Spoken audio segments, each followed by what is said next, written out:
Pengetahuan mengenai teknik pengambilan gambar ini sebenarnya sangat menentukan bagaimana shot itu bisa dibuat serta kesan yang timbul di dalamnya.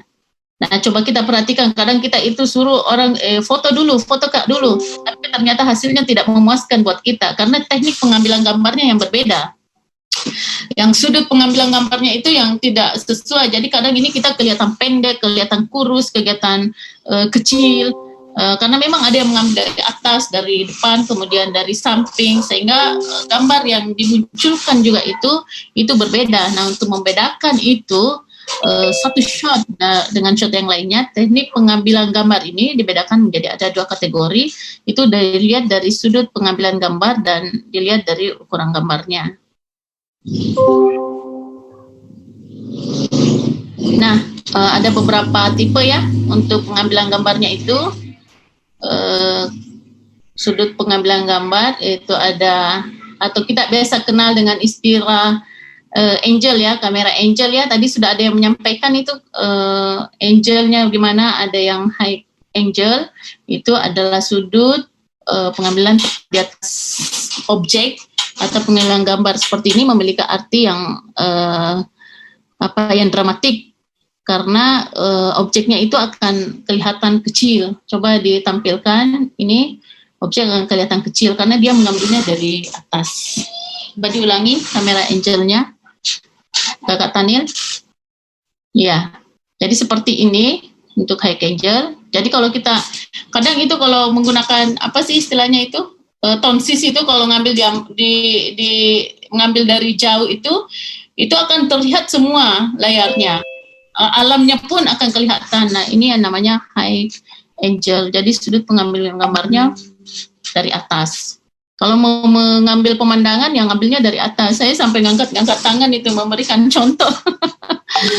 Jadi untuk selanjutnya adalah selain high angel itu ada netral. Nah, netral itu dia sudut pengambilan gambarnya seperti biasanya dia dari depan dan sejajar. Nah, kondisi ini yang paling sering saya pakai karena saya selalu mau menampilkan gambar yang original. Misalnya saya mengambil satu gambar, kemudian saya mau mengambil gambar ini dengan ukuran yang netral, maka saya mengambilnya menggunakan kamera itu langsung sejajar dengan objeknya. Kalau tidak, kalau dari atas saya ngambilnya, hasilnya akan kelihatan yang lain, tapi saya mengambilnya sejajar. Jadi nampak bahwa objek yang kita ambil itu sangat natural ya.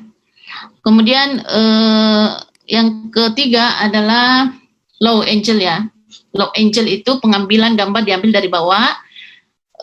Kemudian sudut pengambilan gambar ini merupakan kebalikan dari high angel. Kesan yang ditimbulkan dari sudut pandang ini yaitu kita ini kelihatan besar. Jadi seperti ini kita agung. Jadi kita seperti seolah-olah ada di atas. Jadi untuk yang gemuk itu jangan mengambil gambar dari sini, dari bawah ataupun dari bawah ya, itu akan nampak sekali kita punya postur. Jadi seperti yang ditampilkan pada tayangan slide itu ada bagaimana kalau low angel ya seperti ini. Jadi seolah-olah kita ini agung, kita besar, ada orang di bawah kita yang sedang kita ajak berbicara. Jadi tiga pengambilan gambar ini harus kita perhatikan, mulai dari high angle-nya, kemudian mulai dari high angel, kemudian natural angel dan low angel. Jadi ini sudut pandang pengambilan gambar ya. Kemudian nah ini tentu saja akan mempengaruhi kita punya proses atau kita punya gambar yang dihasilkan itu akan sangat terpengaruh. Nah, itulah perlunya kita melakukan ada skenario dan ada story slide yang akan diambil. Ya, ininya termasuk cara pengambilan gambarnya ini harus dicantumkan. Gambar yang bagaimana dari sudut pandang yang bagaimana yang kita mau pakai. Jadi itu.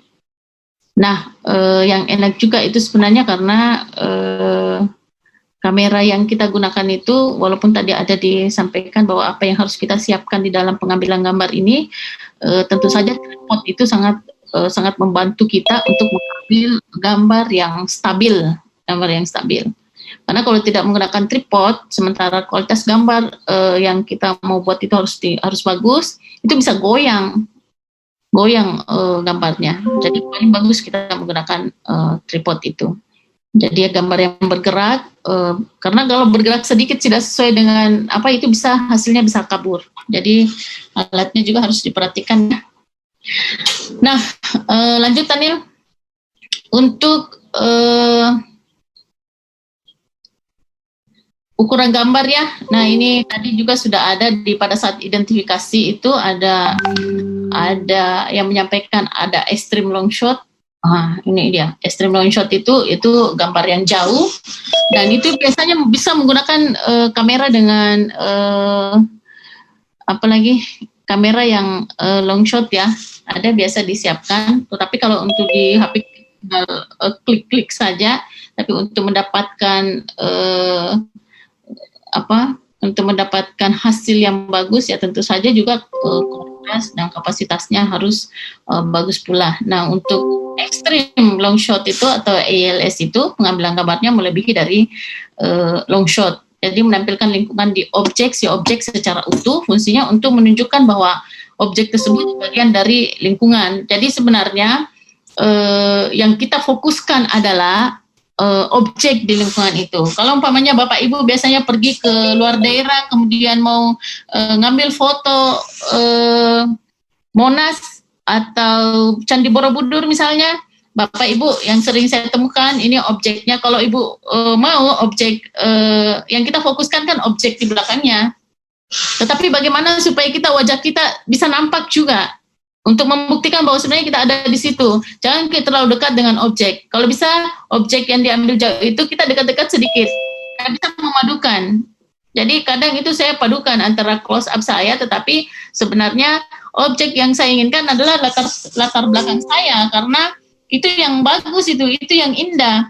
Tapi kadang kita mengambil gambarnya itu pergi ke dekat objek itu. Kalau saya tidak melakukan itu, justru saya mendekat dan supaya saya nampak oh ini saya ada di sini, tapi background saya juga itu kelihatan, background yang saya inginkan itu juga nampak. Jadi itu satu teknik juga sih untuk pengambilan gambar. Nah tetapi tetap saya fokusnya ke extreme long shot itu. Nah untuk yang kedua ada long shot, itu pengambilan gambar lebih luas daripada full shotnya. Fungsinya untuk menunjukkan objek dengan latar belakang. Sebenarnya fungsinya sama, tetapi kalau ini jangkauannya yang extreme long ini jangkauannya jauh lebih luas. Kalau umpamanya untuk mengambil pemandangan yang pegunungan atau yang biasa dipakai untuk mendak itu panjat tebing. Misalnya kita mau melihat ya itu ekstrim. Tapi kalau long shotnya ya seperti ini tampilannya, long shot. Kemudian ada medium long shot, itu hanya bagian dari objek yang kita mau tampilkan. Jadi kalau saya malah melihat kalau ini kan cenderung fotonya ini objek di orangnya ya, tetapi pada dasarnya bahwa objek itu menjadi apa sih yang menjadi sasaran foto kita. Kalau umpamanya latarnya itu menjadi pemandangan itu menjadi sasaran foto kita, nah saya menjadi orangnya ini menjadi pelengkap saja untuk menunjukkan, membuktikan bahwa kita ada di sini. Tetapi yang terpenting bahwa pemandangan itu yang saya butuhkan. Nah medium long shot seperti ini tampilannya, jadi sebagian saja, apalagi kalau medium shot. Kemudian medium shotnya itu pengambilan gambar sebatas kepala hingga pinggang, fungsinya memperlihatkan sosok atau objek secara jelas. Nah ini objeknya kalau dia orang ya, tetapi kalau dia pohon, misalnya kita menginginkan bagian-bagian pohon, apakah batangnya, apakah daunnya dan sebagainya, itu bisa kita menggunakan measure tergantung dari objek yang kita gunakan. Sementara untuk medium close up ya biasa kita gunakan untuk foto, gambar yang diambil sebatas dari ujung kepala hingga dada itu fungsinya untuk mempertegas profil seseorang sehingga menjadi lebih jelas. Jadi itu biasa untuk foto-foto ijazah misalnya atau rapor misalnya.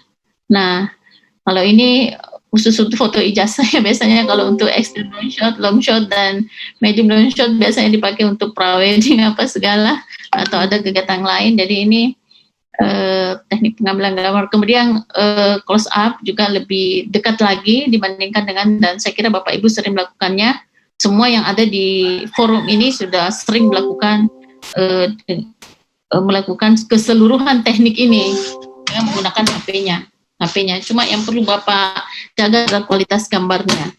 Hati-hati juga sekarang Bapak Ibu kalau menggunakan kamera yang beauty, yang cantik itu terus terang hasilnya tidak bagus. Karena kalau sudah dipindahkan gambarnya itu resolusinya enggak terlalu bagus. Kalau dipindahkan itu sudah kabur, itu sudah pecah gambarnya. Jadi sekarang yang banyak digunakan itu yang katanya orang kamera-kamera jahat itu sangat kualitas gambar dia dihasilkan kurang bagus sehingga untuk diedit itu juga hasilnya tidak maksimal. Jadi kalau bisa ya original sajalah dengan kapasitas resolusi yang besar. Nah, selanjutnya ada big close up, itu pengambilan gambar hanya sebatas kepala hingga dagu objek, fungsinya untuk menonjolkan ekspresi yang dikeluarkan oleh objek. Jadi hanya sebatas ini saja. Jadi sebatas ini. Jadi ini muncul ini hanya sebatas dagu saja. Biasanya itu digunakan untuk kepentingan-kepentingan tertentu. Misalnya kalau untuk mau umroh, haji itu lebih big close up.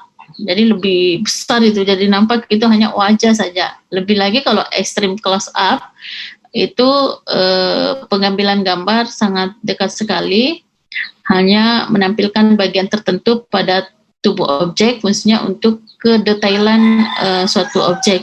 Kadang extra close up itu misalnya dokter hanya mengambil bagian mata saja, itu sering dilakukan, atau bagian pipi untuk kepentingan misalnya untuk kosmetik, untuk perawatan atau apa, itu diambil di bagian sini saja dengan menggunakan cahaya yang ekstrim. Itu adalah extra close up. Nah, tergantung Bapak Ibu apa yang mau digunakan. Ini mau digunakan untuk apa ini? Videonya mau digunakan untuk apa? Jadi teknik ukuran gambar frame size-nya itu selain teknik pengambilan gambar itu harus menjadi perhatian khusus. Angle dan frame size itu menjadi perhatian khusus dalam pengambilan gambar.